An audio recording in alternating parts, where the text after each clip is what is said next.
नमस्कार दोस्तों, भव्य ज्योतिष विज्ञान अनुसंधान केंद्र के इस चैनल में मैं डॉक्टर राकेश गोयल आपके समक्ष एक सकारात्मक न्यूज़ लेके फिर उपस्थित हूँ। साथियों, संपूर्ण देश में, संपूर्ण विश्व में कोरोना की तीसरी लहर को लेके एक आतंक की, एक भयावहता की, एक असमंजसता की स्थिति बनी हुई है। क्या कोरोना की लहर आएगी, और यदि आएगी तो क्या यह लहर दूसरी लहर की भांति आक्रामक रूप से जानलेवा साबित होगी या नहीं आएगी? यह सवाल संपूर्ण दुनिया के सामने आज की तारीख में एक ज्वलंत प्रश्न के माफिक खड़ा हुआ है। साथियों, अप्रैल 2021 में, तब जबकि हमारे संपूर्ण देश में कोरोना महामारी अपनी प्रचंड स्थिति में थी, देश में जगह जगह पर ऑक्सीजन की कमी के कारण, इलाज के अभाव में असंख्य लोगों की नित्य प्रति असामयिक मृत्यु, अकाल मृत्यु हो रही थी और 4 से 5 लाख व्यक्ति प्रतिदिन कोरोना महामारी से संक्रमित देश में आ रहे थे। तब मैंने ग्रहों की स्थिति का आकलन करने के बाद एक वीडियो जारी किया था और उसमें यह भविष्यवाणी करी थी कि 23 जुलाई 2021 को जब मकर राशि पे शनिदेव वक्री होंगे, उसके पश्चात इसकी भयावहता में कमी आएगी और 2 जून 2021 को राहु देव के रोहिणी नक्षत्र के तृतीय चरण को पार करते के साथ ही इसकी अंदर काफ़ी हद तक यकायक गिरावट आएगी। और बिल्कुल साथियों, बड़े मुझे ये कहते हुए गर्व महसूस होता है कि यह भविष्यवाणी बिल्कुल सत्य साबित हुई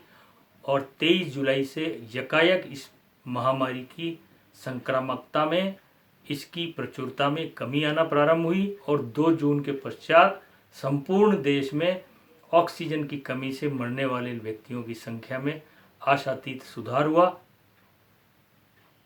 जगह जगह वैक्सीनेशन कैंप चालू हुए, ऑक्सीजन की प्रचुरता हो गई, अस्पतालों में जो भर्ती होने के लिए लाइनें, कतारें लगी हुई थी, वह कतारें समाप्त हो गई, बेड की उपलब्धता हो गई और आज स्थिति आपके सामने है कि संपूर्ण देश में जहां अप्रैल मई 2021 में 4 से 5 लाख व्यक्ति प्रतिदिन कोरोना संक्रमित हो रहे थे, आज संख्या 30 से 40 हजार प्रतिदिन के बीच में है। साथियों, ईश्वर की कृपा से यह समय अच्छा निकल रहा है, किंतु सभी लोगों के मन में एक भय की स्थिति व्याप्त है कि आने वाले समय में सरकारें भी हमारे इस ओर से बड़ी चिंतित है। बड़े बड़े स्तर पे, उनके युद्ध स्तर पे इस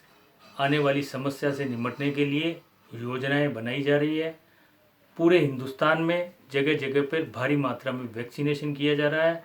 और सभी के मन में एक भय की स्थिति है कि क्या तीसरी लहर कोरोना की आएगी और क्या यह लहर भी दूसरी लहर जितनी ही भयावह होगी या उससे भी ज़्यादा भयावह होगी।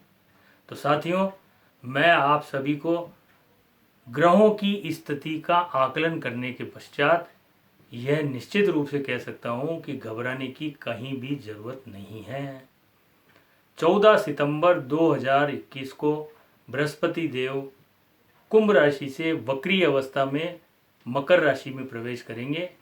निश्चित रूप से एक बार पुनः गुरु और शनि का चांडाल योग मकर राशि पे स्थापित होगा, किंतु यहाँ सबसे अच्छी बात यह है कि बृहस्पति और शनि दोनों ही वक्री अवस्था में रहेंगे। साथियों, इतिहास गवाह है, हमारे ज्योतिष शास्त्र के ग्रंथ गवाह हैं कि जब जब भी बृहस्पति या शनि दोनों ने एक साथ नीच भंग राजयोग अथवा चांडाल योग की स्थापना की हो और साथ में दोनों ग्रह यदि वक्री हो तो किसी भी प्रकार से नुकसान की स्थिति नहीं होती है और गुरु एवं शनि का यह योग किसी भी तरीके से संक्रमण को फैलाने में सहायक नहीं होगा। साथियों, मैंने पूर्व में भी कहा था, पूर्व की भविष्यवाणी में भी कहा था इस बार मैं पुनः आपको ये बात कहता हूँ कि भले ही 14 सितंबर 2021 से बृहस्पति एवं शनि पुनः मकर राशि पे साथ हो जाए, किंतु वक्रीय अवस्था में होने के कारण किसी भी तरीके से कोरोना संक्रमण को बढ़ाने में सहायक नहीं होंगे। और सबसे अच्छी बात यह है कि 6 अक्टूबर 2021 को तब जबकि राहुदेव चंद्रमा के रोहिणी नक्षत्र को पूर्ण रूप से पार कर जाएंगे और सूर्य देव के कृतिका नक्षत्र के चतुर्थ चरण में प्रवेश कर जाएंगे, मैं निश्चित रूप से दावे के साथ कह सकता हूं कि संपूर्ण देश में, संपूर्ण दुनिया में यह बीमारी 75% तक समाप्त हो जाएगी। स्कूल कॉलेज खुलना चालू होंगे, व्यापार में गति बढ़ेगी, देश दुनिया अपनी पूर्व की गति पे चलना प्रारंभ होगी। दोस्तों, 11 अक्टूबर 2021 को शनि देव के मार्गी होने से और 18 अक्टूबर 2021 को बृहस्पति देव के मकर राशि पे मार्गी होने के पश्चात 18 अक्टूबर 2021 से 20 नवंबर 2021 तक बृहस्पति एवं शनि का पुनः मार्गीय अवस्था में यह नीचभंग राजयोग और गुरु चांडाल योग कुछ छोटा मोटा सर्दी जुकाम का असर निश्चित रूप से दिखा सकता है, किंतु कोरोना की भयावहता को नहीं बढ़ा सकता है, क्योंकि उससे पूर्व ही 6 अक्टूबर 2021 को राहुदेव चंद्रमा के रोहिणी नक्षत्र को पूर्ण रूप से पार करके कृतिका नक्षत्र में प्रवेश कर चुके होंगे। साथियों, जब हमारे देश में दूसरी लहर की भयावहता थी, उस समय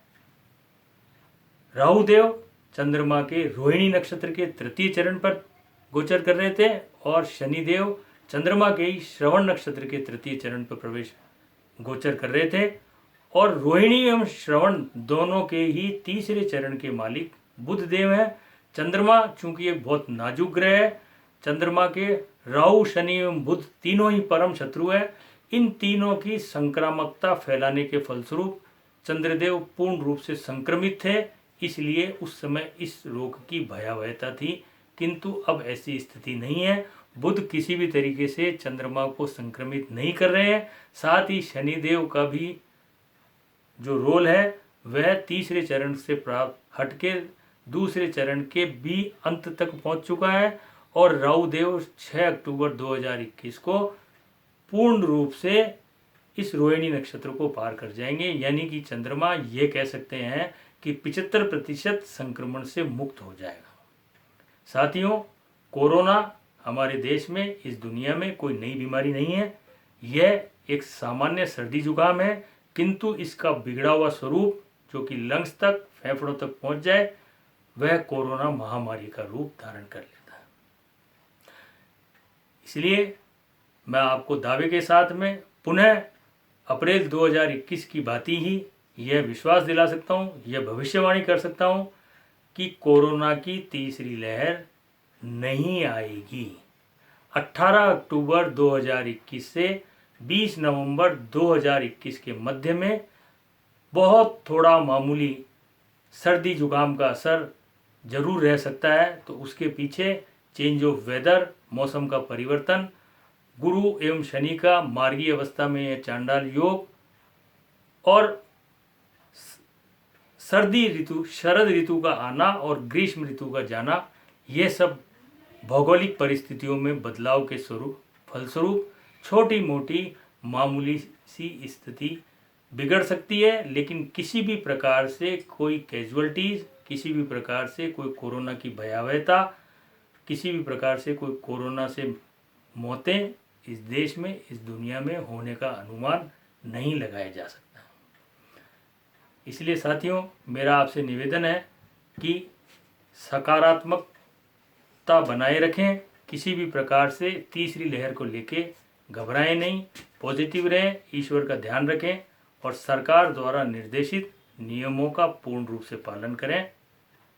आज के लिए इतना ही। साथियों, एक और निवेदन,